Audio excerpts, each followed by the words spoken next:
Pi के मैंने CEO से बात किया हूं, नाम नहीं लेता हूं। कौन? सीईओ, कंट्री मैनेजर से बात किया, डॉक्टर साहब आपके लिए कुछ भी करूंगा। मैं बोला ठीक है भाई, 6 लोग जा रहे थे।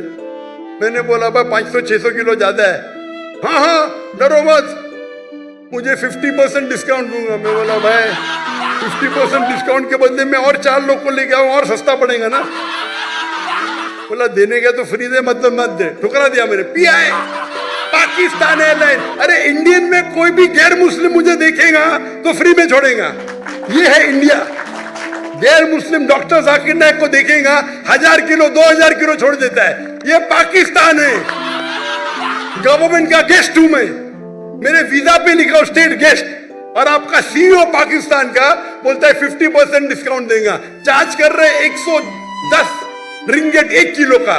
मुझे इतना दुख हुआ कि पाकिस्तान में मैं आ रहा हूं, doctor Zakir Naik state guest है, और वो 300 किलो छोड़ नहीं सकते, बोलते 50% डिस्काउंट देंगे।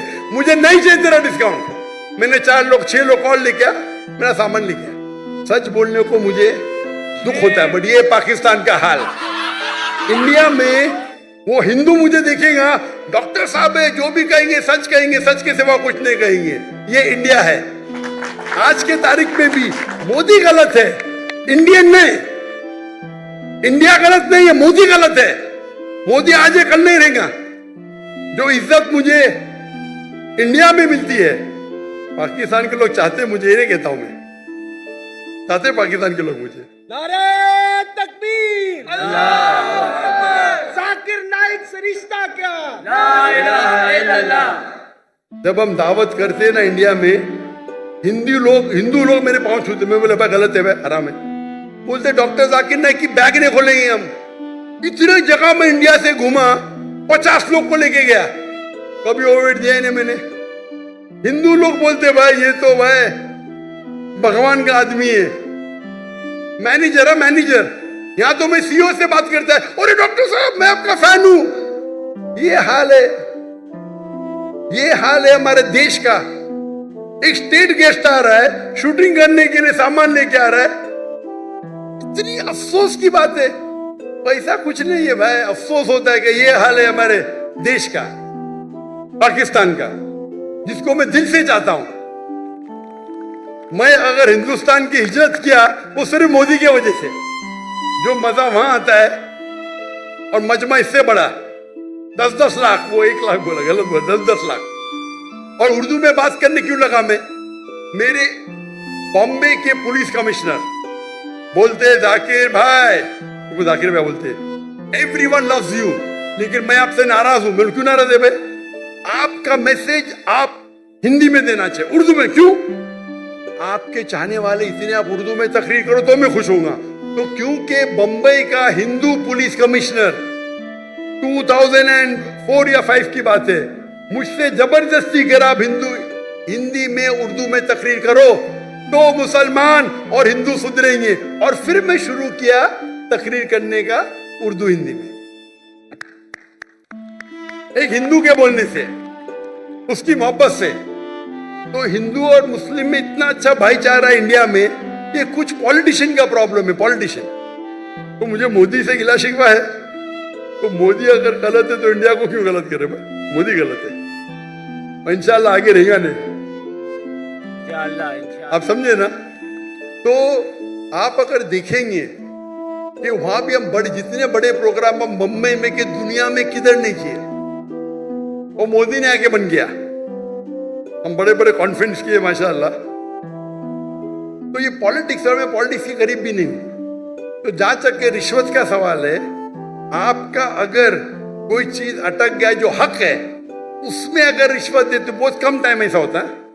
और तो रिश्वत लेने वाला गलत, देने वाला को अल्लाह ताला इंशाअल्लाह माफ करेगा। मैं लेकिन वो भी नहीं मानता हूं। लेकिन अक्सर इंडिया में, पाकिस्तान में जानता नहीं हूं मैं, इंडिया में मैं कहता हूं क्या करप्शन है। आप जानते पाकिस्तान में शायद और है। कोई भी मुस्लिम अगर 2 लाख रुपए से ज्यादा कमाता है और धंधा करता है, 95% वो हराम करता है, रिश्वत देता है। आप समझ रहे? रिश्वत के बिना गाड़ी चलेंगी ही नहीं। रियल एस्टेट के अंदर इंडिया में रिश्वत हो तो मैं मेरे बहुत से धंधे माशाल्लाह, कोई भी धंधे में रिश्वत देता नहीं हूं मैं, कोई धंधा करता ही नहीं हूं। क्या मजबूरी?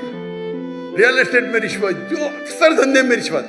हमारा मेडिकल प्रोफेशन था माशाल्लाह, उसमें भी रिश्वत है। अगर मैं रिश्वत दूंगा तो 5 गुना ज्यादा कमाऊंगा। अरे अल्लाह ताला झोली में डालता है तो क्या रिश्वत देना?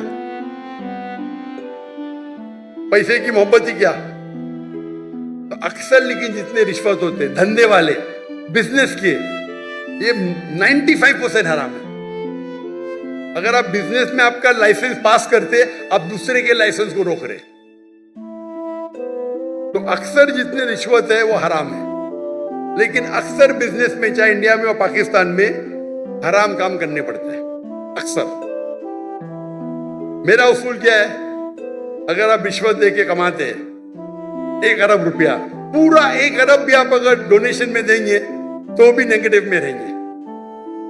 रिश्वत देने का आपको नेगेटिव 1000 पॉइंट मिला, डोनेशन देने का प्लस 100 पॉइंट मिला, आप नेगेटिव 900 पॉइंट हो गए। इसीलिए अल्लाह ताला फरमाते हैं गरीब इंसान को जन्नत में जाना आसान है, अमीर इंसान की हिसाब किताब होगी। अभी मेरे बिजनेस में पार्टनर अल्लाह ताला, मेजर शेयर उनका है, तो मुझे फर्क ही नहीं पड़ता नुकसान या फायदा। अब समझ रहे? मेरा बिगेस्ट शेयर होल्डर अल्लाह सुब्हानहू ताला है, मुझे तो चैरिटी देने का है, तो अल्लाह ताला मेरी झोली में जाता। मैं लेक्चर भी करता, अल्लाह ताला यहाँ से पैसा देता, वहां से पैसा देता। लेकिन दावती काम के लिए बहुत पैसा लगता है, चाहने वाले बहुत है मेरे। लेकिन रिश्वत आमतौर पे देने वाला भी जहन्नम में, लेने वाला भी। अनलेस आप अपने हक के लिए रिश्वत देने में अगर आप किसका हक मारते हो, और अक्सर रिश्वत में हक मारते हो। मिसाल के तौर पे आप टेंडर दिए, टेंडर में कोई आपका क्लर्क आपको टेंडर के लिए, टेंडर का मैं अमाउंट बोलूंगा, आपको पैसा देता है, ये हराम है। या आपका लाइसेंस अटक गया, लाइसेंस पास करने के लिए आप कोई मिनिस्टर को पैसा देते हैं, हराम है। तो इसमें दोनों गलत, देने वाला लेने वाला। तो अक्सर रिश्वत में दोनों गलत होते, देने वाला लेना। चंद ऐसे किस्से है या वाकये है जिसके अंदर आप अपने हक के लिए लड़ रहे। आपको ड्राइविंग आती है, जानबूझ के आपको फेस कर रहा है, जब तक मैं पैसा नहीं दूंगा ये पास नहीं करेगा।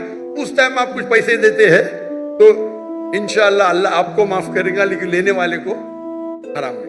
लेकिन आमतौर पे रिश्वत देना लेना दोनों हराम है। Hope the answer the question.